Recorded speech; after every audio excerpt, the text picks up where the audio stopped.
आज हम आपको सिडनी ओपेरा हाउस की सैर करवाते हैं।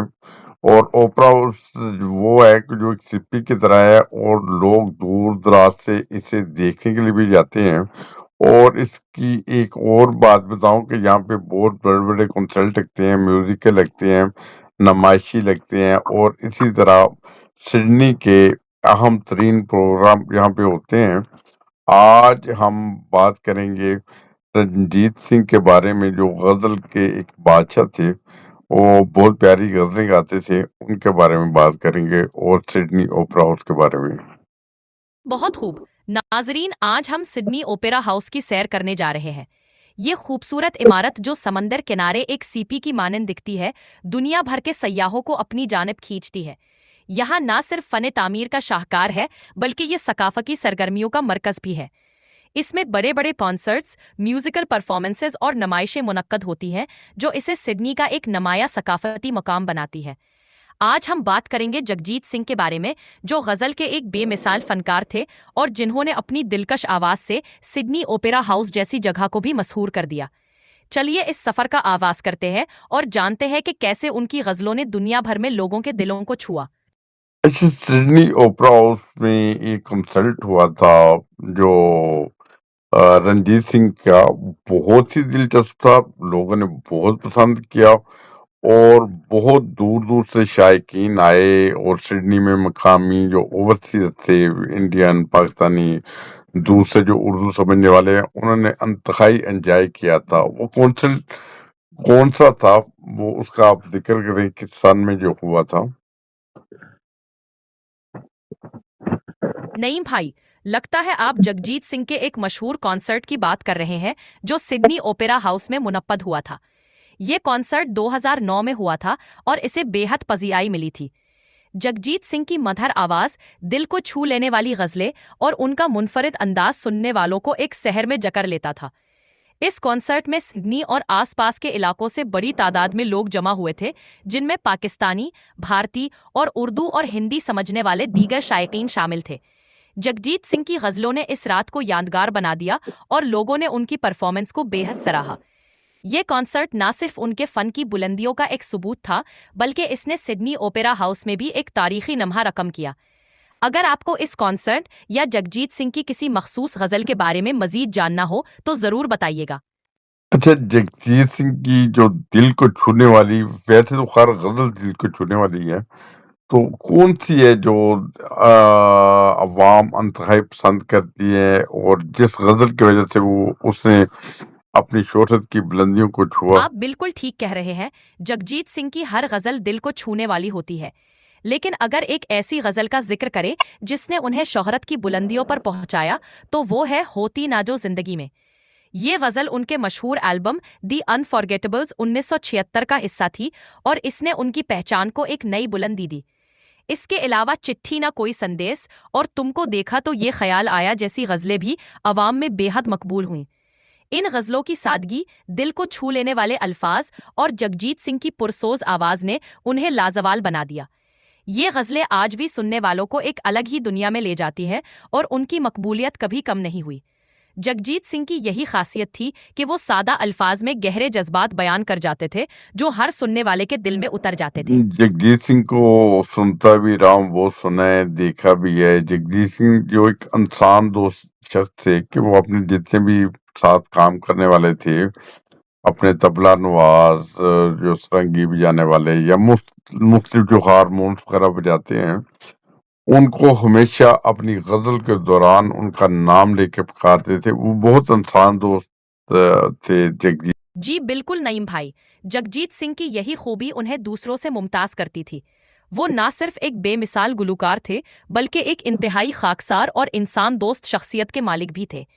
उनकी महफिलों में हमेशा एक दोस्ताना माहौल होता था, जहां वो अपने साथी फनकारों का नाम लेकर तारीफ करते और उनकी मेहनत को सराहते। यही वजह थी कि उनके साथ काम करने वाले मूसीकार और साजंदे उनका दिल से एहतराम करते थे।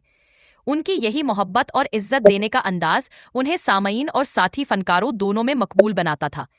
यकीनन जगजीत सिंह का फन और उनकी शख्सियत दोनों ही एक मिसाल है कि कैसे एक अजीम फनकार अपनी आजिज़ी और मोहब्बत से लोगों के दिलों में घर कर लेता है। आपने बहुत खूबसूरत पहलू की तरफ इशारा किया, नईम भाई। नहीं, मुझे ये बताएँ कि अक्सर जो गुलकार होते हैं या एक्टर होते हैं या स्टेज वाले होते हैं, उनकी एक गुर्बत की ज़िंदगी होती है। बाद में उनका फ़न जब अरूज पे आता है तो फिर वो शोहरत की बुलंदी को छूते हैं। तो जगजीत सिंह शुरू में एक गरीब ख़ानदान से ताल्लुक़ रखते थे या उनका मौसीकी से शुरू से ताल्लुक़ था या जवानी में आके हुआ? नईम भाई, जगजीत सिंह का पसमंजर एक सादा और मुतवस्सित तबके से था। उनका ताल्लुक भारत के रियासत राजस्थान के शहर सिरी गंगानगर के एक पंजाबी सिख खानदान से था। उनके वालिद सरकारी मुलाजिम थे और घर में मौसीकी का इतना गहरा रिवाज नहीं था। इब्तिदाई जिंदगी जगजीत सिंह ने बचपन से ही मौसीकी में दिलचस्पी लेना शुरू कर दी थी। अगरचे उनके वालिद चाहते थे कि वो आला तालीम हासिल करके किसी मुस्तहकम पेशे में जाएं, लेकिन जगजीत की लगन और मेहनत ने उन्हें मौसीकी की तरफ ही माइल रखा। मौसीकी का सफ़र जवानी में उन्होंने बाकायदा मौसीकी की तरबियत हासिल की और फिर मुंबई, उस वक्त बम्बई का रुख किया ताकि अपने फ़न को आगे बढ़ा सके। इब्तिदा में उन्हें काफ़ी जद्दोजहद करनी पड़ी, छोटे छोटे स्टेज शोज और जिंगल्स गाने पड़े, लेकिन उनकी मेहनत रंग लाई। शोहरत की बुलंदी 1976 में रिलीज होने वाली एल्बम दी अनफॉरगेटेबल्स ने उनकी जिंदगी बदल दी। इस एल्बम की गज़लों ने उन्हें रातों रात मकबूलियत की बुलंदियों पर पहुंचा दिया। इसके बाद उन्होंने पीछे मुड़कर नहीं देखा और गज़ल के फ़न को एक नई जहत दी। यूं कहा जा सकता है कि अगरचे उनका ताल्लुक किसी अमीर घराने से नहीं था, लेकिन उनकी मेहनत, लगन और फ़न ने उन्हें वो मकाम दिलाया जिसकी मिसाल कम ही मिलती है। अगर आपको जगजीत सिंह की ज़िंदगी के किसी और पहलू पर बात करनी हो तो ज़रूर बताइएगा।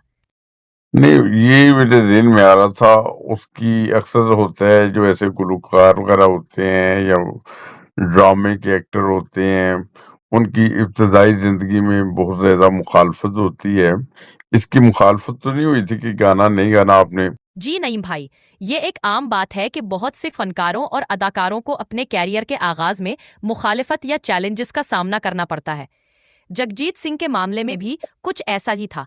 इब्तिदाई मुखालिफत, उनके वालिद चाहते थे कि वो एक मुस्तहकम और रिवायती पेशा इख्तियार करे, जैसे सरकारी नौकरी या इंजीनियरिंग वगैरह, और मौसीकी को सिर्फ एक शौक तक महदूद रखें। उस दौर में फ़नून लतीफ़ा को अक्सर गैर मुस्तहकम या गैर यकीनी पेशा समझा जाता था, जिसकी वजह से घर वालों की तरफ से कुछ हिचकिचाहट होती थी। मेहनत और लगन, लेकिन जगजीत सिंह की मुस्तकिल मेहनत, जुनून और उनके फ़न की बढ़ती हुई मकबूलियत ने आहिस्ता आहिस्ता उनके घर वालों और दीगर नाक़दीन को भी कायल कर लिया। जब उनकी गज़लों ने मकबूलियत हासिल की और उनकी शोहरत बढ़ने लगी, तो मुखालिफत की जगह हिमायत ने ले ली। नतीजा आखिरकार उनकी कामयाबी ने साबित कर दिया कि अगर फ़न में खुलूस और मेहनत हो तो हर तरह की रुकावटें उबूर की जा सकती हैं। यही हालात बहुत से दूसरे फनकारों के साथ भी पेश आते हैं, लेकिन लगन और मेहनत से वो सब मुश्किलात पर काबू पा लेते नहीं, हैं। वैसे तो जगजीत सिंह को इस चीज़ का एजाज़ हासिल रहा है कि उसने दुनिया भर में कॉन्सर्ट किए मौसीकी के, और जो ओपरा उसका जो कॉन्सर्ट था वो मुझे याद था, उसमें एक दिलचस्प माहौल था। तो मैंने सोचा ओपरा उसके बारे में बात कर दें, एक तो लोगों को उसकी अहमियत का पता चल जाएगा कि वो क्या चीज़ है, क्या उधर कॉन्सर्ट होते हैं, मुख्तलिफ प्रोग्राम होते हैं, दुनिया के लोग ओवरसीज़ पाकिस्तानी भी या ओवरसीज़ इंडियन या ओवरसीज़ दूसरे जो उर्दू और हिंदी समझने वाले हैं वो जाके एंजॉय करते हैं। तो उस चीज़ की पहचान भी हो जाएगी। जगजीत सिंह की जो लाइफ के बारे में थोड़ी-सी बातचीत हो जाएगी। तो बहरहाल अच्छा लगे आपसे बात करके। बहुत शुक्रिया नईम भाई, वाकई आपने एक खूबसूरत और मालूमाती मौजू चुना। सिडनी ओपेरा हाउस जैसी जगह और जगजीत सिंह जैसे लेजेंड की बात करना वाकई सुनने वालों को एक दिलकश मंजर और यादों की सैर पर ले जाता है। आपकी गुफ्तगू से ना सिर्फ नाजरीन को सिडनी ओपेरा हाउस की अहमियत और खूबसूरती का अंदाजा हुआ, बल्कि जगजीत सिंह की जिंदगी और उनके फन की झलक भी मिली। इस तरह के प्रोग्राम्स ना सिर्फ तफरीह फराहम करते हैं, बल्कि लोगों को सकाफत, तारीख और फ़नून लतीफ़ा से भी जोड़ते हैं।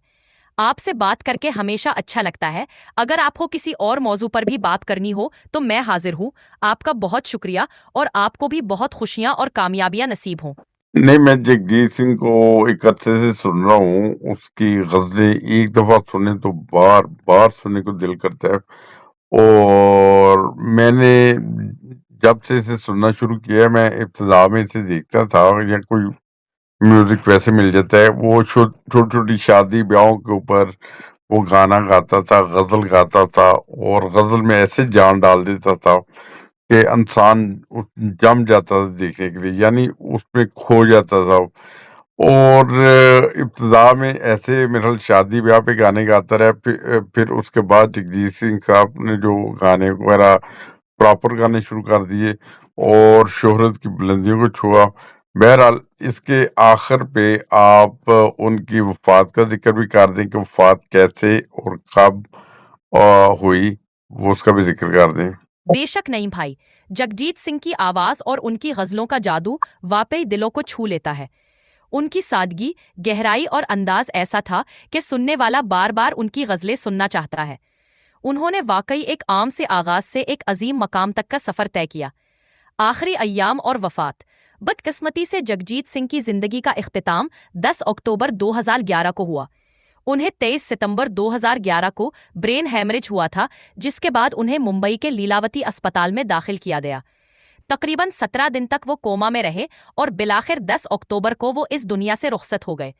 उनकी वफात से दुनिया ने एक अजीम फनकार खो दिया, लेकिन उनकी आवाज़ और गज़लें आज भी लोगों के दिलों में जिंदा हैं। उनका फ़न आने वाली नस्लों के लिए एक विरसा है जो हमेशा याद रखा जाएगा।